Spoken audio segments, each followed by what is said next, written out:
समाचार पर मैं हूं आपके साथ मयूरी श्रीवास्तव। बुलेटिन की शुरुआत करेंगे और सबसे पहले बात करेंगे यूपी उपचुनाव को लेकर। और देखिए, यूपी उपचुनाव में 9 सीटों पर जो मतदान है वो संपन्न हो गए हैं। खैर में 5 बजे तक 46.55% मतदान हुआ है और गाजियाबाद में 5 बजे तक 33.30% मतदान हुआ है। सीसामऊ की बात की जाए तो 49.3% मतदान हुआ है। मझवा में 5 बजे तक 50.31% मतदान हुआ है। कटहरी में 56.69% मतदान जो है वो हुआ है। और देखिए, करहल में 53 मतदान हुआ है। तो ये 5 बजे तक की वोटिंग परसेंटेज है वो हम आपको बता रहे हैं। कुंदरकी में 5 बजे तक देखिए 55% जो मतदान है वो किया गया है। तो यूपी उपचुनाव में 9 सीटों पर मतदान संपन्न हो गया है। फूलपुर में 43% मतदान जो है वो हुआ है। तो किस सीट पर कितनी वोटिंग परसेंटेज है वो हम आपको बता रहे हैं, अपनी टीवी स्क्रीन पर आप देख सकते हैं। और देखिए, यूपी उपचुनाव में 9 सीटों पर जो मतदान है वो संपन्न हो गए हैं और जो पोलिंग बूथों के गेट है उन्हें बंद कर दिया गया है। तो उत्तर प्रदेश की 9 विधानसभा सीटों पर देखिए उपचुनाव आज हुआ और सभी सीटों के जो मतदान है वो संपन्न हो चुके हैं। और देखिए, यूपी में होने वाले उपचुनाव को 2027 के विधानसभा चुनाव के सेमीफाइनल के तौर पर देखा जा रहा है। तो ये चुनाव बेहद ही अहम है। फिलहाल देखिए, सभी सीटों पर जो मतदान है वो संपन्न हो चुके हैं और साल 2024 के चुनाव नतीजों के बाद यूपी में ये पहला चुनाव हो रहा है जिसे यूपी में सत्ताधारी दल बीजेपी और मुख्य विपक्षी दल समाजवादी पार्टी ने अपनी प्रतिष्ठा से जोड़ लिया है। दोनों ही दल उपचुनाव में ज्यादा सीटें जीतने के लिए पूरी ताकत दलों की तरफ से झोंकी गई है। फिलहाल देखिए, जो मतदान है वो संपन्न हो चुके हैं। पोलिंग बूथों के जो गेट है वो बंद कर दिए गए हैं। तो कहां कितने फीसदी मतदान हुआ वो आप स्क्रीन पर देख सकते हैं। उत्तर प्रदेश की 9 विधानसभा सीटों पर ये उपचुनाव जो है वो संपन्न हुआ है। आपको बता दें कि दोनों ही दल उपचुनाव में ज्यादा सीटें जीतने के लिए पूरी ताकत लगा रहे हैं। बीजेपी की तरफ से कमान खुद सीएम योगी आदित्यनाथ ने संभाली है। तो समाजवादी पार्टी की ओर से अखिलेश यादव लगातार चुनावी मैदान में नजर आए। दोनों ही नेता ये बात अच्छी तरह से समझते हैं कि उपचुनाव के नतीजे उनके सियासी भविष्य को तय करने वाले होंगे। और देखिए, सुबह से ही मतदान की जो प्रक्रिया थी वो चल रही थी। फिलहाल अभी संपन्न हो चुका है मतदान। तो यूपी में जिन 9 सीटों पर विधानसभा के उपचुनाव हुए हैं उनमें देखिए 5 सीटों पर बीजेपी और उनके सहयोगी दलों ने 2022 के आम विधानसभा चुनाव में जीत हासिल की थी, जबकि 4 विधानसभा सीटों पर समाजवादी पार्टी ने जीत दर्ज की थी। हालांकि मीरापुर सीट रालोद ने सपा के साथ गठबंधन में जीती थी, लेकिन अब रालोद ने बीजेपी से गठबंधन कर लिया है। और देखिए, साल 2022 में एनडीए ने जिन प्रदेश की मझवा, फूलपुर, खैर, गाजियाबाद और मीरापुर विधानसभा सीट पर जीत का परचम लहराया था, दूसरी तरफ समाजवादी पार्टी ने कटहरी, सीसामऊ, करहल और कुंदरकी विधानसभा सीट पर जीत हासिल की थी। इन सभी 9 सीटों पर इस बार भी बीजेपी और समाजवादी पार्टी आमने सामने है।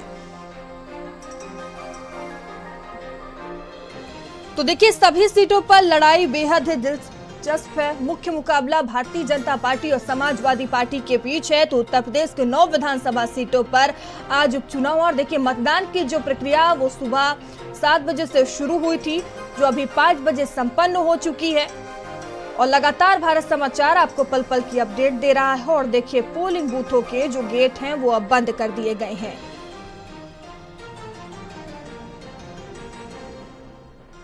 तो देखिए, जो प्रत्याशी हैं, उम्मीदवार हैं, करीब 90 प्रत्याशी मैदान में उतरे हुए हैं और सभी की किस्मत ईवीएम में कैद हो गई है।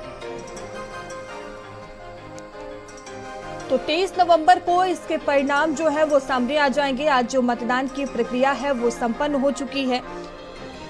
तो उत्तर प्रदेश की 9 विधानसभा सीटों पर उपचुनाव संपन्न हुआ है। और देखिए, यूपी में ये जो उपचुनाव हुआ है इसे 2027 के विधानसभा जो चुनाव होने हैं उसके सेमीफाइनल के तौर पर देखा जा रहा है। देखिए, इस चुनाव के जो नतीजे हैं उसकी सरकार पर तो कोई असर नहीं पड़ेगा, लेकिन ये जो उपचुनाव है वो बेहद ही अहम माना जा रहा है।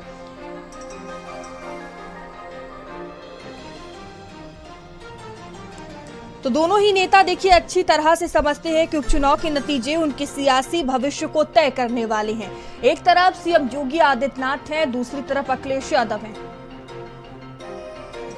और हमारे साथ सहयोगी धीरेन्द्र जुड़ चुके हैं। धीरेन्द्र, देखिए चुनाव अब संपन्न हो चुका है, पूरे दिन आपने फूलपुर विधानसभा सीट को कवर किया, क्या कुछ देखने को मिला सारा दिन?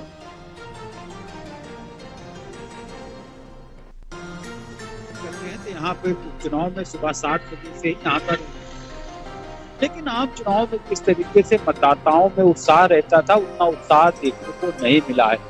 कुल 43% यहाँ पर मतदान हो पाया है, लेकिन अगर हम आरोप प्रत्यारोप की बात छोड़ दें तो पूरी तरीके से शांतिपूर्ण तरीके से मतदान किया गया है। 12 ऐसे प्रत्याशी थे जो चुनावी मैदान में थे। अब चुनाव समाप्त हो गया है। 5 बजे के बाद जो ईवीएम थी उसको अब मोढेरा मंडी में जमा करने के लिए पुलिस पार्टियां यहाँ से रवाना हो गई हैं। ये कहा जा सकता है कि 12 ऐसे जो प्रत्याशी थे उनकी किस्मत ईवीएम में कैद हो गई है। अब 23 को जब मतगणना होगी उसके बाद ही पता लगेगा कि जीत का सेहरा किसके सर बनता है। लेकिन अगर हम बात करें मुख्य मुकाबले की, आरोप लगाया गया, प्रेस कॉन्फ्रेंस हुई, उसके अलावा तमाम आरोप लगाए गए कि आप लोगों ने एसपी और डीएम के थ्रू प्रशासन का दुरुपयोग कराया, कई जगह पर वोट नहीं डालने दिए। देखिए, आप भी इस बात से सहमत होंगे कि जब जब इसका मतलब उन्होंने अपनी हाथ स्वीकार कर लिया, जब जब ये चुनाव हारते हैं समाजवादी पार्टी के लोग या एनडीए गठबंधन के लोग, तब तो हमेशा ठीक रहा चुनाव आयोग पर, प्रशासन पर, ईवीएम पर फोड़ने का काम करते हैं। इसका मतलब हार उन्होंने स्वीकार कर ली है, इसका मतलब साफ है कि हम लोग यहाँ चुनाव जीतने जा रहे हैं। मैनपुरी में एक घटनाक्रम देखने को मिला कि एक आरोप लगाया गया कि समाजवादी पार्टी के लोगों ने हत्या कर दी एक दलित बेटी की, तो इसमें कहाँ तक सच्चाई है? देखिए, मैंने तो वीडियो देखा है, उसकी माँ, उनके पिताजी रो के चिल्ला के सीधा सीधा साफ सुथरा कह रहे हैं कि मेरी बेटी ने, इन्होंने मनीष यादव नाम के व्यक्ति ने दबाव बनाया, लेकिन मेरी बेटी साहब मैं भाजपा के कमल निशान को वोट दूंगी, उसी में उसकी हत्या कर दी गई। और ये स्पष्ट आदेश दिखाई पड़ा, बात काफ़ी विस्तार से मैंने 3 वीडियो देखे हैं जो चल रहे हैं, उसमें एकदम साफ है कि इनके हत्यारे, और वैसे भी सपा का इतिहास है कि जितना बड़ा अपराधी उतना बड़ा समझवादी। तो ये आज अपराध में समझता हूँ इससे आप दुखद कुछ हो नहीं सकता। दलित बेटी की हत्या किया जाना दुखद है, बहुत निंदनीय है और बहुत गंभीर घटना है। और इसमें अब शायद FIR हो गई है, अब पुलिस पूरी विवेचना करेगी, कार्रवाई होगी, वो विषय अलग है। लेकिन दलित को इसलिए हत्या उसकी कर देना कि उसको, उसने सपा को वोट देने से इनकार कर दिया, इससे ज़्यादा गुंडई और अराजकता हो नहीं सकती है। गुंडई की पराकाष्ठा है। तो कितनी सीटें जीतने का दावा कर रहे हैं आप लोग? 9 सीटों पर चुनाव क्लीन स्वीप होगा, बिल्कुल निश्चित रूप से बहुत अच्छा हुआ है। सभी 9 की 9 सीट भारतीय जनता पार्टी जीतने जा रही है। तो ये प्रशासन का जो दुरुपयोग के लिए प्रेस कॉन्फ्रेंस कर रहे हैं, और पाठक जी भी कह रहे हैं कि समाजवादी पार्टी के जो कुछ कार्यकर्ता बुर्का पहन के चले गए थे वोट डालने के लिए। आज भी 14-14 साल की लड़कियां और बच्चे लोग थे बरगांव में, तमाम लोग भगाए गए पोलिंग स्टेशनों से। ये स्थिति है इनकी। इनका तो सीधा एक सिद्धांत तक बेईमानी तेरा ही आसरा, बेईमानी पर। जब जब इनकी बेईमानी रुकती है, जब तक इन पे बेईमानी पे भ्रम लगाने का काम प्रशासन या भारत निर्वाचन आयोग कर लेता है, तब तब ये चुनाव हारते हैं। 2007 में पारदर्शिता गुणवत्ता के साथ हुए, साफ हो गए। जब जब आयोग निष्पक्ष और स्वतंत्र रूप से चुनाव कराने में सफल होता है, तब तक समाजवादी पार्टी समाप्तवादी पार्टी बन जाती है। आपकी सरकार है, 7 कर्मचारी पुलिस के सस्पेंड किए गए आज ID चेक करने में।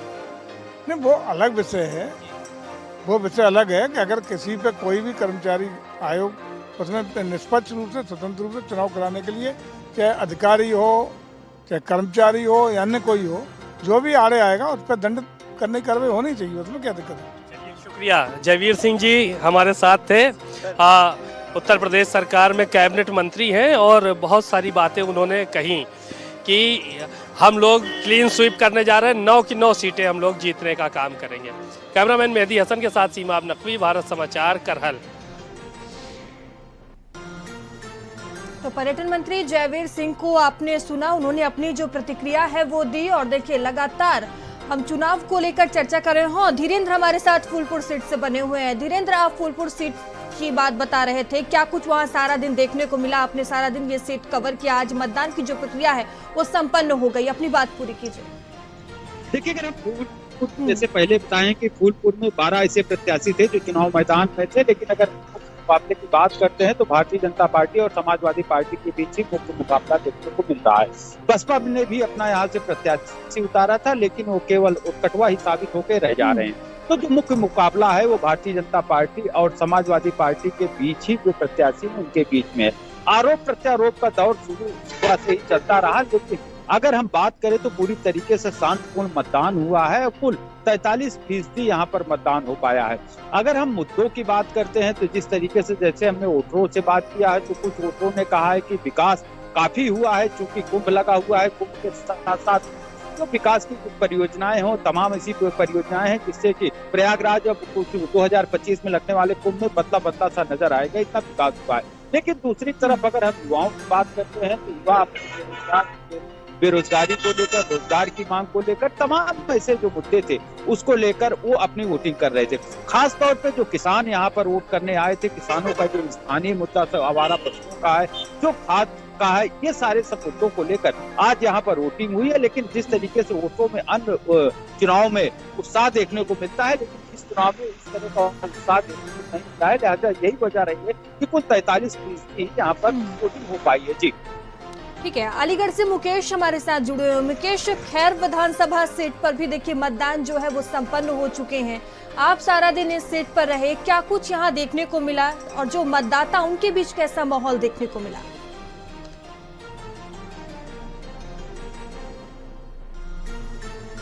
7 बजे से मतदान शुरू हुआ और जो 5 बजे जाके संपन्न हुआ। और अब मतदान के बाद, जब मतदान के दौरान जो प्रक्रिया सामने आ रही थी, लोगों से हमने बात की तो ज्यादातर लोगों की अपनी मूलभूत सुविधाओं के बारे में बात की जो उनको चाहिए थी। जैसे कि सड़क की समस्या, जो जब मेन रोड तो है लेकिन जो आबादी के बीच में अगर सड़कें हैं तो वो सड़कें कहीं ना कहीं खराब है, उसके लिए भी डिमांड आ रही थी। और उनका ये भी कहना था कि जो स्वास्थ्य की व्यवस्था है वो खैर में बहुत चरमरा चुकी है, वो है नहीं। तो वहाँ पे अगर कोई बड़ा हादसा या बड़ा कोई बीमारी हो जाती है तो शहर की ओर दौड़ना पड़ता है। यहाँ पे ट्रामा की मांग चल रही है। वहीं अगर शिक्षा की बात की जाए, शिक्षा की भी कन्या का इंटर कॉलेज सरकारी और डिग्री कॉलेज की डिमांड है। इस तरह की समस्याओं का उनको फेस करना पड़ता है। वहीं एक समस्या को लेकर सामने हाई टेंशन लाइन को लेकर करीब 4 घंटे, मतलब 7 बजे से लेकर करीब 11 बजे तक जो वहाँ मतदान जो है प्रभावित रहा और यहाँ मतदान जो है बहिष्कार रहा। किसी प्रकार प्रशासनिक अधिकारी पहुंचे और शासन के अधिकारी पहुंचे और जो राजनीतिक लोग हैं उन्होंने जाके समझाया, तब जाकर उन्होंने लिखित में जब ले लिया तब जाकर मतदान प्रक्रिया शुरू हो चुकी। इस तरह की कुछ एक जगह की जानकारी और मिली जहाँ की मतदान जो देरी से शुरू हुआ। हालांकि शांतिपूर्ण ढंग से मतदान हो चुका है। लेकिन बात करें अगर लोगों का बार बार यह कहना है कि हमारा जो प्रत्याशी है वही होगा जो हमारे लिए काम करेगा। हालांकि यहाँ 5 प्रत्याशी जो मैदान में है, लेकिन साफ तौर से देखा जा सकता है भाजपा और सपा के जो प्रत्याशी हैं यानी कि सुरेंद्र दिलेर और चारुकैन आमने सामने है। बसपा जो कि 2022 में 2nd पोजीशन पर रही थी, या दूर दूर तक नजर नहीं आई, लेकिन फिर भी उसको 3रा स्थान दिया जा सकता है क्योंकि चौथी पार्टी आजाद समाज पार्टी है जिसको यहाँ पर कोई खास स्थान नहीं मिल सका है। बाकी एक निर्दलीय यहाँ पे जो लड़ रहे हैं। 5 इस तरह से प्रत्याशी हैं। अगर लोगों की बात की जाए तो लोगों के जो अगर जुबान पर 2 ही नाम सुनने को मिल रहे थे, या तो सुरेंद्र दिलेर या फिर चारुकैन। जो चारुकैन वो है जो 2022 में बसपा से लड़ी थी और 2nd पोजीशन पे रही। इस बार सपा से लड़ रही हैं, इस बार भी 2nd पोजीशन, यानी आमने सामने की टक्कर है। कुछ भी हो सकता है क्योंकि हम कई सारे बूथों पर गए, कहीं जो है भाजपा का बोलबाला था जहाँ सुरेंद्र दिलेर को पसंद किया जा रहा था। कुछ ऐसे जो टप्पर के क्षेत्र थे जैसे कि और बहुमत का एरिया था, वहाँ कुछ ऐसे क्षेत्र थे जहाँ समाजवादी पार्टी को सपोर्ट कर रहे थे, यानी कि सीधे तौर से भाजपा के जो काम थे उनको ना गिनाकर जो उनकी कमियां रह गई हैं उनको गिना रहे थे। उनका साफ तौर से कहना था कि हमें जो है जो अनाज नहीं चाहिए, हमें नौकरी चाहिए, हमें विकास चाहिए, सहारा नहीं चाहिए। उनको साफ तौर से कहना अगर हमारी नौकरी होगी तो हम खुद जो संपन्न होंगे, खुद अपने लिए कार्य कर सकेंगे। अगर आप अनाज देंगे तो हम तो बेसहारा हो जाएंगे। और इस तरह से जो कहते हैं लाचारी ऐसी जिंदगी अपने आप को बताते हैं, चाहे महिला हो या पुरुष हो, चाहे बुजुर्ग हो या जो नौजवान हो। उन लोगों ने जो अपनी बात कही और साफ तौर से उन्होंने अपनी जो कह सकते स्थिति क्लियर कर दी थी कि यहाँ पर भाजपा और सपा आमने सामने है। ठीक है, धीरेन्द्र लगातार हमारे साथ बने हुए हैं। धीरेन्द्र, देखिए सीधा मुकाबला फूलपुर सीट पर भारतीय जनता पार्टी और समाजवादी पार्टी में है, बीएसपी भी मैदान में है। लगातार आप इस सीट को कवर कर रहे हैं, वहां की जनता से बातचीत कर रहे हैं। जनता के बीच क्या माहौल नजर आया, जनता का झुकाव किस दल की ओर ज्यादा नजर आया, क्या कुछ माहौल बनता हुआ नजर आ रहा है, आपका आकलन क्या कहता है इस सीट पर? देखिए, अगर हम इसके पहले जो चुनाव लोकसभा का चुनाव हुआ था, तो लोकसभा चुनाव में प्रवीण पटेल यहाँ से भारतीय जनता पार्टी के प्रत्याशी बनाए गए थे और वो 4300 वोटों से उनको जीत मिली थी। लेकिन वो इसी फूलपुर से विधायक पहले चुने गए थे, उसके बाद इनको भारतीय जनता पार्टी ने लोकसभा का प्रत्याशी बनाया था। लेकिन अगर फूलपुर की बात करते हैं तो 17,000 वोटों से ये इसी विधानसभा से वो चुनाव हार गए थे। तो जिस तरीके से वो लगातार जो समाजवादी पार्टी है उसको लेकर काफी उत्साहित थी और समाजवादी पार्टी का जो कैंडिडेट बनाया गया था मुज्तबा सिद्दीकी, वो पिछले चुनाव में महज 2400 वोटों से चुनाव हार चुके थे। और यही वजह रही है कि नजदीकी टक्कर था 2022 के चुनाव में और उसकी दोबारा जब प्रत्याशी इस चुनाव में बनाए जाने की बात आई थी तो मुज्तबा सिद्दीकी को ही यहाँ पर प्रत्याशी बनाया गया था। तो कांटे की टक्कर देखने को मिल रही है। किसी बूथों पे अगर समाजवादी पार्टी का बोलबाला था तो किसी पर भारतीय जनता पार्टी का था। लेकिन अगर हम बात करें तो कोई एक पक्षी किसी भी बूथ पर नहीं दिख रहा था। तो ये कह पाना मुश्किल है कि जीत हार किसकी होगी, ये तो देश के मतगणना के बाद ही पता लगेगा। लेकिन कांटे की टक्कर जरूर देखने को मिलेगी। लेकिन साथ ही साथ यहाँ पर जो मुद्दे थे वो अहम मुद्दे थे, क्योंकि जो हमने नौजवानों से बात किया, नवयुवकों से बात किया, तो उन्होंने बेरोजगारी का मुद्दा उठाया जो अहम मुद्दा था। और यही वजह थी कि अभी कुछ दिन पहले आपने लोक सेवा आयोग के सामने देखा होगा कि पीसीएस प्री की जो परीक्षा थी कराई जानी थी, उसको लेकर नॉर्मलाइजेशन और 2 दिन में और 4 शिफ्ट में जो परीक्षा कराई जाने को लेकर 5 दिनों तक यहाँ पर जो आंदोलन चला है। 24 घंटे छात्र और छात्राएं यहाँ पर बैठ के आंदोलन करती रही। उसके बाद तक कहीं जाके लोक सेवा आयोग की कुंभकर्णी नींद टूटी है और उसके बाद वो अपना जो फरमान था उसको वापस लिया है। तो कहीं न कहीं जो प्रतियोगी छात्र हैं, जो युवक हैं, जो पढ़ाई करने तैयारी प्रतियोगी छात्र हैं, उनमें अच्छी खासी नाराजगी देखने को मिली है। लेकिन दूसरी तरफ किसानों का मुद्दा भी इस चुनाव में भूतपूर्व में भी देखने को मिला है कि जिस तरीके से हमारा पशु है, जिस तरीके से उनको इस समय धान गेहूं की फसल की बुआई चल रही है, आलू की बुआई चल रही है, उनको खाद की किल्लत है, उससे भी नाराजगी देखने को मिली है। लेकिन एक तबका ऐसा रहा है कि जब मैंने उनसे बात किया है तो विकास इतना हुआ है प्रयागराज में, उससे काफी संतुष्ट नजर आए हैं। लॉ एंड ऑर्डर को लेकर उसको संतुष्ट नजर आए हैं। तो ये मिली जुली प्रतिक्रिया वोटरों से हमको मिलती रही है। इसलिए ये कह पाना मुश्किल है कि फिर जीत हार किसकी होगी। जिस तरह से सीएम योगी आदित्यनाथ ने बयान दिया कि बटोगे तो कटोगे, और इस बयान के हिट होने के बाद ये उपचुनाव हो रहा है, तो क्या जनता के बीच इस बयान का, इस नारे का कुछ असर देखने को मिला? देखिए, सीएम योगी 2 बार यहाँ पर आए हैं और सबसे पहले जब चुनाव की तिथि का ऐलान नहीं हुआ था तो बेरोजगारों में जो नाराजगी थी, फूलपुर में आए थे, उन्होंने रोजगार मेला लगाया तो बड़ी संख्या में रोजगार बांटे थे।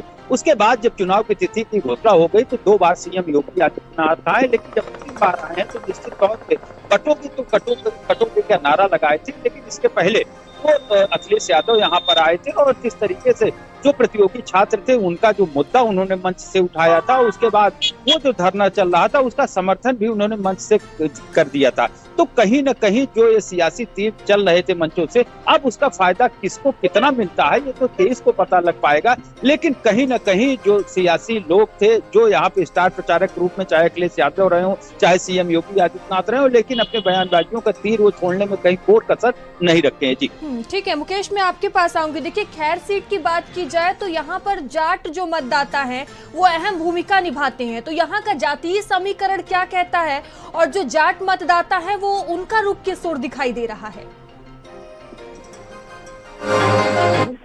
आपने सही कहा, अलीगढ़ की जो खैर विधानसभा है वो जाटलैंड कहलाती है और जाट का जो जिधर रुख हो जाता है जो है उस ओर जो जीत लगभग तय हो जाती है। क्योंकि 1,15,000 करीब जो है जाट का वोट है।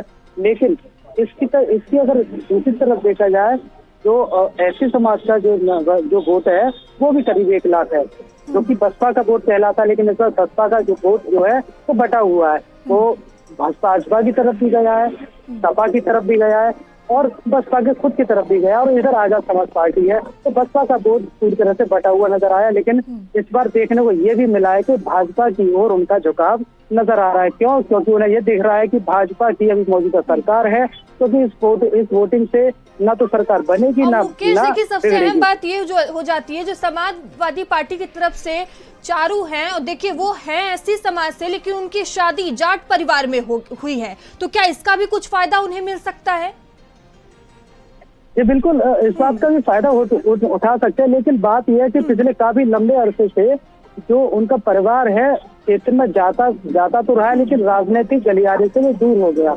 यानी कि उनका कोई किसी पार्टी में कोई पद नहीं रहा और वो ज्यादा कुछ एक्टिविटी नहीं कर सके। 2022 में रिजल्ट जिसका सामने आ चुका था। 2022 में बसपा से जब चारुकेन लड़ी थी तब उनको सेकंड पोजीशन मिली थी। समाजवादी पार्टी से इस बार लड़ रही हैं तो बसपा अपने आप पीछे चली गई। यानी कि कह सकते हैं या उनका जो परिवार है असर तो छोड़ रहा है, क्योंकि वो बसपा के साथ थी तब सेकंड पोजीशन पे थी, सपा के साथ आई तब भी वो सेकंड पोजीशन पे यानी कि सामने नजर आ रही है। यानी कि भाजपा और साथ में सपा आमने सामने नजर आ रही है।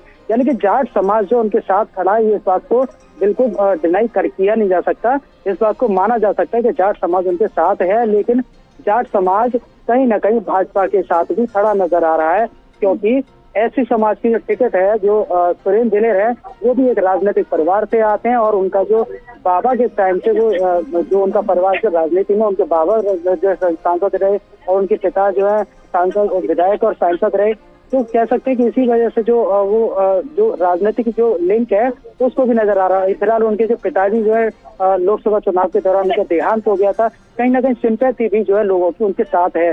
तो कांटे की टक्कर जो है भाजपा और सपा के बीच में। मैंने आपको पहले ही बताया था, खैर विधानसभा जाट लैंड कहलाता, लेकिन जाट लैंड का जो एरिया है वो टप्पल और गोमत ये जो एरिया है बड़े और बटे हुए एरिया। तो यहाँ जब हमने लोगों से बात की तो उनका जो है सरकार के जो काम है उनको ना गिनाकर जो उनकी कमियां हैं उनको गिनाया जा रहा था। बिल्कुल आज भी हमारे सामने कई जगह सामने आया। और अगर हम खैर में अन्य जगह पर जा रहे तो भाजपा के काम गिनाए जा रहे थे, उनकी जो कमियां उनको नहीं गिनाई जा रही थी। यानी कि क्षेत्र वाइज जो यहाँ पर जो वोटर था वो बटा हुआ है।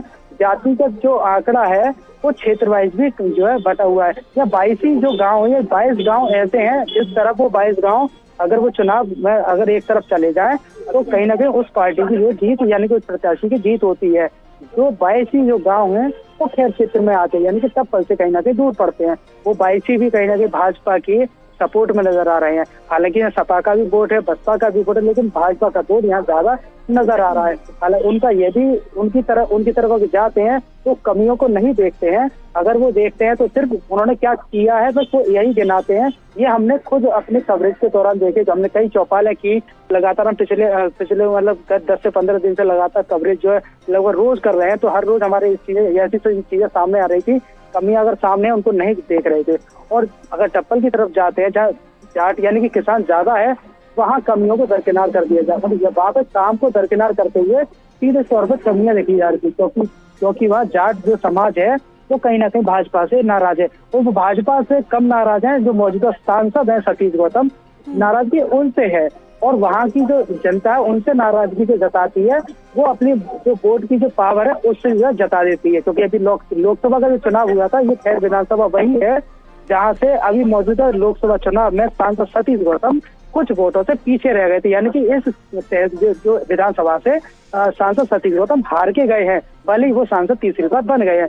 तो कहीं इसका डर जो है भाजपा को सता रहा था। हालांकि जैसे कि मुख्यमंत्री ने लगातार जो 3 विकेट की और उसके अलावा जो है उप मुख्यमंत्री आए और तमाम मंत्री यहाँ आए, लगातार यहाँ डेरा भाजपा का प्रदेश स्तर का यहाँ पड़ा रहा, क्योंकि उन्हें पता था कि अगर यहाँ पर एक वोट पर काम नहीं किया गया तो यहाँ हार का सामना करना पड़ सकता है। और चलिए ठीक है, आप दोनों का ही बहुत धन्यवाद। तो देखिए जो चुनाव है वो संपन्न हो चुकी हैं, सीटें 9 हैं, लेकिन संदेश बड़ा है। फिलहाल अभी के लिए इतना ही। बने रहिए भारत समाचार के साथ।